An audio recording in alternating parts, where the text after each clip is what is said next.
So in this video, I want to talk about my nightly routine. This is by no means the best nightly routine in the world, but I would say it's one of the more decent ones. If you're looking for a nightly routine, this one can help you add some structure to your life. So first and foremost, I stop eating about half an hour to an hour after I get home from work. This time varies between 5:30 and 6:30 on most days, so I usually stop eating between 6 and 7. This is because I do intermittent fasting, so my next meal would be the next day at lunch, which is between 12 and 1. I do this because I'm trying to maintain my weight, and I think it works to, keep your blood sugar down and other things like that. Speaking of intermittent fasting, I'll actually make a full video about that because I haven't done that yet.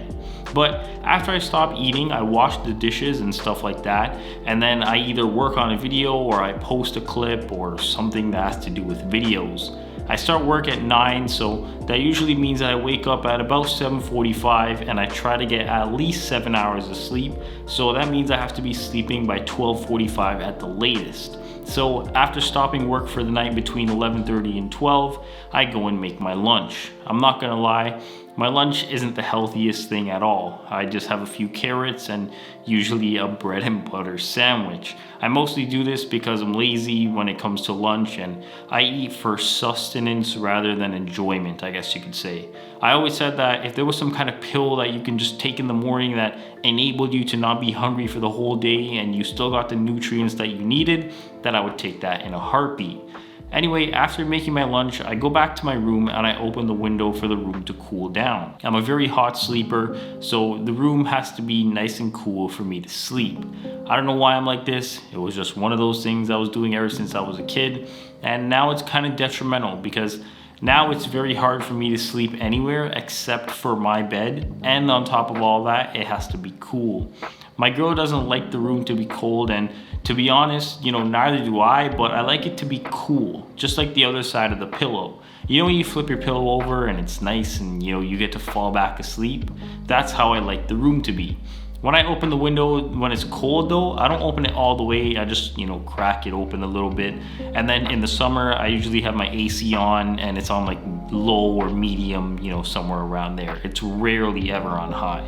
So after I cool the room down, I then take on my clothes for the next day. I currently work in a warehouse, so I don't have to wear any fancy clothes or anything like that. So I usually just wear some random tracksuit that I have. The reason I take out my clothes the night before is so that I'm not wasting any time in the morning after I get out of the shower picking clothes. According to this article from GQ, which will be linked down below, men on average spend 13 minutes per day picking clothes, which works out to about 4 months between the ages of 18 and 60.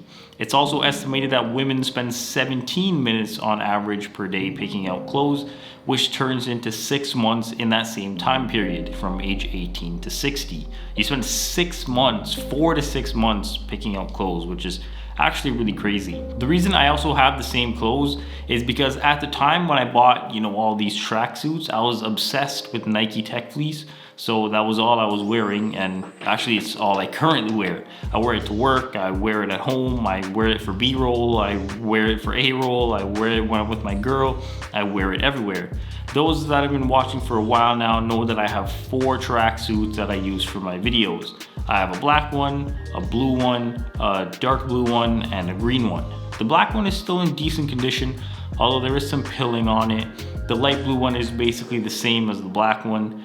The green one is a little bit too small for me, I'm not gonna lie, like the top, the sweater. And the dark blue one has some bleach on it from when I did laundry one time. The green one and the dark blue ones are the ones that I use for work, along with these old black pants and this other sweater that my girl got for me a few years ago. So those are my 3 work outfits for the week, in case anyone wanted to know, and I do laundry every Sunday. See, I said that in my getting out of bed early video, which you can watch up here, that I sleep with my phone on the other side of the room because it forces me to get out of bed and turn my alarm off. I still do this because I don't have the discipline to turn my alarm off if it's going off right beside me and then get out of bed, so that's why I put it on the other side of the room. My alarm is also on the other side of the room because I don't want to pick up my phone and start scrolling in bed and then waste time in the mornings. That's like the bane of my existence, scrolling on your phone in bed in the morning. It just kills all your momentum, especially if you wake up feeling, refreshed and not tired. Scrolling just kills it because you tell yourself you're gonna scroll for 5 minutes, then 5 minutes turns into 10, then 10 to 15, then all of a sudden 45 minutes have passed and your whole morning is gone.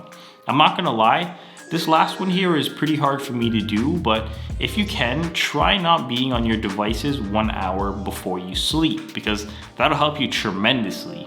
There's a popular method called the 10-3-2-1-0 method that was popularized by this doctor on TikTok or some social media platform, who even knows which one these days. But essentially what they say is that 10 hours before bed, you shouldn't have any caffeine because it takes your body about 10 hours to eliminate the stimulatory effects of caffeine. Then 3 hours before bed, you should stop eating all big meals and alcohol to reduce symptoms of acid reflux because alcohol impairs your natural sleep cycle and reduces your good quality sleep. 2 hours before bed, you should stop all tasks or work-related things to give yourself a mental rest. Remember that you can always come back to something tomorrow. I should also be the one taking this advice. Then, like I said, try not to use your device 1 hour before sleep because our devices emit a blue light that messes with our circadian rhythm, which is essentially the body's natural sleep cycle. I'll also link that article down in the description along with the GQ article about the amount of time people waste picking their clothes. So to recap, I guess you could say, I stop eating between 6 and 7. I clean up after dinner, make my lunch, cool the room down, get my clothes out, and I try to get at least 7 hours of sleep. Like I said at the beginning of the video, it's not the best nightly routine, but it provides stability for me to get some work done for videos after work while still taking some time to chill for a bit before having to go to bed. I think if there's any, one thing on this list that's the most important, it would be having your phone on the other side of the room when you wake up. Because like I said, it forces you to get out of bed and turn off the alarm. And then by that time, you're already out of bed. So you can start the day hopefully feeling refreshed after getting at least 7 hours of sleep. Let me know if you try out this nightly routine or if you have your own, and you can even try this one and tweak it if you want to. Just do whatever works for you to have the least amount of friction in the morning because mornings are already busy and you don't want to waste your time picking out clothes or making lunch when you could have done it the night before. I hope this video brought you some value, and as always, thanks for watching.